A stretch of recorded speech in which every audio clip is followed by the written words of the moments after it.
आप सभी को जय मसीह की। प्रभु सभी को बहुत आशीष दे।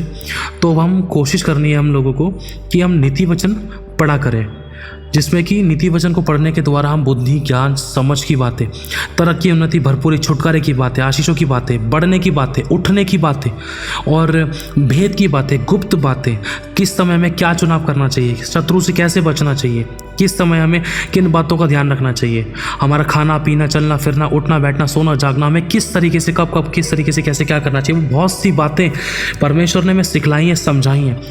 एक बिजनेस कैसे करना है, आशीष कैसे पानी है, क्षमा कैसे करना है, प्रेम कैसे करना है, आज्ञा पालन कैसे करना है और दया कैसे करनी है, अच्छी जीवन को कैसे पाना है, पवित्र जीवन में कैसे चलना है, किन बातों से बच के रहना है, किन बातों को आज्ञा पालन में किस तरीके से कैसे करना चाहिए, किन बातों से हमें दूर रहना चाहिए, मतलब वो सब कुछ जो एक मनुष्य की ज़रूरत है इस जीवन को जीने के लिए, रोज़मर्रा के कामों में हमें क्या करना चाहिए, क्या नहीं करना चाहिए, किन बातों में ज़ुबान पर नियंत्रण रखना चाहिए, क्या मुंह से बोलना चाहिए, क्या नहीं बोलना चाहिए, हमारे मुंह के शब्द कैसे होने चाहिए, अगर हम गलत बोल रहे हैं, गलत विश्वास दिखा रहे हैं या अनाज्ञाकारिता दिखा रहे हैं, क्या खो सकते हैं, क्या नुकसान हो सकता है, क्या किस प्रकार की समस्या आ सकती है, कौन सा दंड आ सकता है।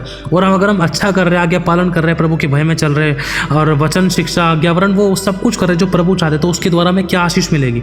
हमारी उन्नति, तरक्की, भरपूरी, संपूर्णता में परमेश्वर की संपूर्ण होने के लिए ना ये नीति वचन हम सभी के लिए दिए गए हैं। तो अगर हम रोजाना एक एक चैप्टर पढ़ें तो हमारे लिए बहुत ज़्यादा ब्लेसड है। और खुदावन हमसे बात करेगा, खुदा ने हमसे बहुत बात करी, हमें करेक्शन भी दी है। परमेश्वर का आत्मा हमसे बात करेगा किस परिस्थिति में हमें क्या, कैसे, कब, किस तरीके से, कब, क्यों करना चाहिए। अगर हम जो भी कर रहे हैं तो उससे हमें क्या फ़ायदा होगा। अगर हम कहीं जो कर रहे हैं, जो डिसीजन लेने वाले हैं, कहीं वो गलत तो नहीं है। परमेश्वर हमसे बात करता है और बात करेगा। तो नीति वचन हमें रेगुलर पढ़ने की कोशिश करनी है, एक दिन में एक अध्याय।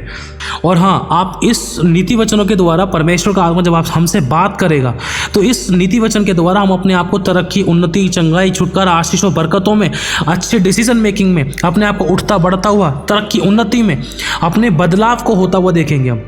परमेश्वर हमारी ज़िंदगी में काम करेगा, क्योंकि अगर हम प्रभु के वचन को इज्जत दे रहे हैं तो खुदा हमारी ज़िंदगी में काम करेगा। प्रभु अपने वचन को पूरा करने के लिए जागृत है। हम हैरान होंगे, परमेश्वर हमारी ज़िंदगी में ऐसी गवाहियाँ बनाएगा, क्योंकि हमारे चुनाव जो होंगे वो वचन के द्वारा होने पाएंगे। और वो वचन हमें कब, किस तरीके से, कैसे करना है, वो वचन हमें बताए जाएंगे नीति वचन के द्वारा। बहुत से ऐसे वचन। हालेलुया। तो तैयार हो जाओ, तो हम आगे बढ़ते हैं। तो आइए शुरू करते हैं नीति वचन 8 अध्याय पहली आयत से। बुद्धि की प्रशंसा, मतलब प्रभु के वचन की प्रशंसा। क्या बुद्धि नहीं पुकारती? क्या समझ ऊंचे शब्द से नहीं बोलती?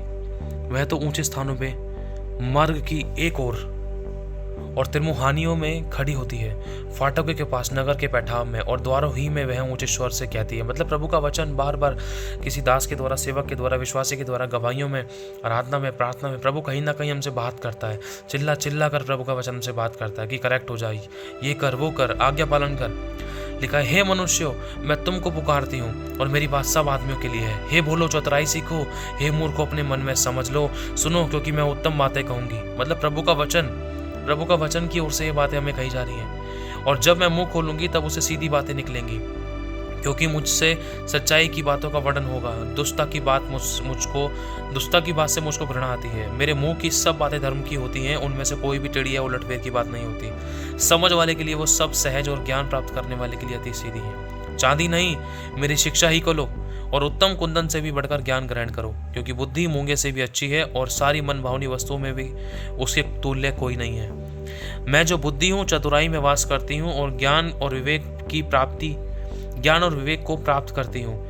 यहोवा का भय मानना बुराई से बैर करना है। यहोवा का भय मानना बुराई से बैर करना। आप देखो, बुद्धि, इतनी सारी बातें बुद्धि के बारे में थी जो हमें बार बार चिल्ला चिल्ला कर प्रभु का वचन हमें कहता है। अब लेकिन ये बुद्धि कैसे प्राप्त होती है? क्योंकि साफ लिखा है यहाँ पर, यहोवा का भय मानना बुराई से बैर करना है।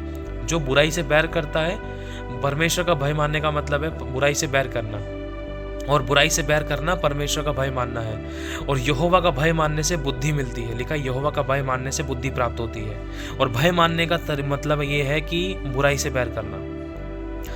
घमंड, अहंकार और बुरी चाल से, उलटफेर की बात से मैं भी बैर रखती हूँ। उत्तम युक्ति और खरी बुद्धि मेरी ही है। मैं तो समझ हूँ और पराक्रम भी मेरा ही है। मेरे ही द्वारा राजा राज्य करते हैं और अधिकारी धर्म से विचार करते हैं।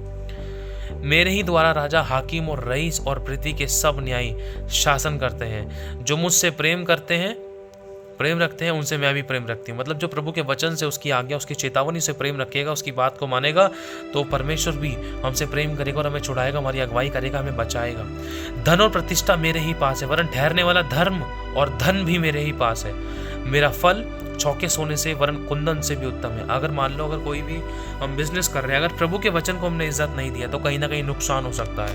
क्यों? क्योंकि निर्बुद्धि वाली, मूर्खता वाली हरकतें फिर हो सकती हैं, जिसकी वजह से नुकसान हो सकता है। इसलिए लिखा है धन और प्रतिष्ठा मेरे पास है, वरन ठहरने वाला धन और धर्म भी मेरे पास है। मेरा फल चौके सोने से भी वरन कुंदन से भी उत्तम है, और मेरी उपज उत्तम चांदी से अच्छी है।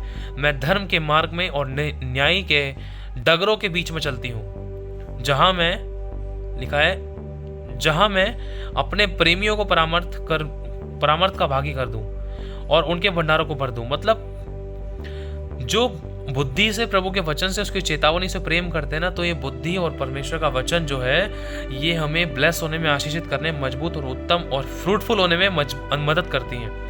यही मदद करती है, इसके अलावा फ्रूटफुल नहीं हो सकते। यहोवा ने मुझे काम करने के आरंभ में वरन अपने प्राचीन काल के कामों से भी पहले उत्पन्न किया। मैं सदा वरन आदिकाल ही से ही पृथ्वी की सृष्टि से पहले ही ठहराई गई थी, जब ना तो गहरा सागर था और ना जल के सोते थे, तब ही से मैं उत्पन्न हुई। जब पहाड़ और पहाड़ियां स्थिर ना की गई थी, तब ही से मैं उत्पन्न हुई। जब यहोवा ने ना तो पृथ्वी की और न मैदान के, न जगत की धूलि के परमाणु बनाए थे, इससे पहले मैं उत्पन्न हुई। जब उसने आकाश को स्थिर किया, तब मैं वहां थी। जब उसने गहरे सागर के ऊपर आकाशमंडल ठहराया, तब मैं वहां थी। जब उसने आकाशमंडल को ऊपर से स्थिर किया, तब मैं वहां थी। और गहरे सागर के सोते फूट निकले, और जब समुद्र की सीमाएं ठहराई गई और जल उसकी आज्ञा का उल्लंघन ना कर सके, और जब पृथ्वी की नींव की डोरी लगाता था, तब मैं कारीगरी सी उसके पास थी, और प्रतिदिन मैं उसकी प्रतिष्ठा थी, प्रसन्नता थी, और हर समय उसके सामने आनंदित रहती थी। मैं उसकी बसाई हुई पृथ्वी से प्रसन्न थी, और मेरा सुख मनुष्य की संगति से होता था। इसलिए अब हे मेरे पुत्रों, मेरी सुनो, क्या ही धन्य है। अगर हम इसको पढ़े, मेरा सुख मनुष्यों की संगति से होता था, इसमें ये सब चीज़ें, सारी बातें जो भी प्रभु के वचन में ये बताई गई हैं कि पहाड़ कैसे बने, पहाड़ी कैसे बनी, पृथ्वी, धरती, आकाश, आकाशमंडल और पानी, सागर, समुद्र, इनके सीमाएं ठहराने वाला, इनको नापने तोलने वाला कौन था? वो परमेश्वर का वचन, उसका आत्मा, उसकी बुद्धि था। और इसी बुद्धि के बारे में परमेश्वर कहता है, अगर तुम्हें ये बुद्धि चाहिए तो बुराई से बैर करो। जो मेरा भय मानते हैं उसको बुद्धि प्राप्त होती है, और भय मानने का मतलब है बुराई से बैर करना। इसलिए अब हे मेरे पुत्रों, मेरी सुनो, क्या ही धन्य है वे जो मुझे को पकड़े रहते हैं, जो मेरे मार्ग को पकड़े रहते हैं। शिक्षा को सुनो और बुद्धिमान हो जाओ, उसके विषय में अनसुनी ना करो। क्या ही धन्य है वे मनुष्य जो मेरी सुनता है, वरन मेरी डेवड़ियों पर प्रतिदिन खड़ा रहता है, जो परमेश्वर की उपस्थिति में रहता है। प्रभु मुझे बुद्धि, ज्ञान और समझ से भर, तेरे डर से भर, तेरी आज्ञा पालन से भर, बुराई से मुझे बचा ले, और मेरे द्वार के खंभों के पास दृढ़ दृष्टि लगाए रहता है। क्योंकि जो मुझे पाता है वह जीवन को पाता है, और यहोवा उससे प्रसन्न होता है। परंतु जो मेरा अपराध करता है वह अपने ही ऊपर उपद्रव करता है। जितने मुझसे बैर रखते हैं वे मृत्यु से प्रीति रखते हैं। हालेलुया। प्रभु आशीष दे आप सभी को। जय मसीह की।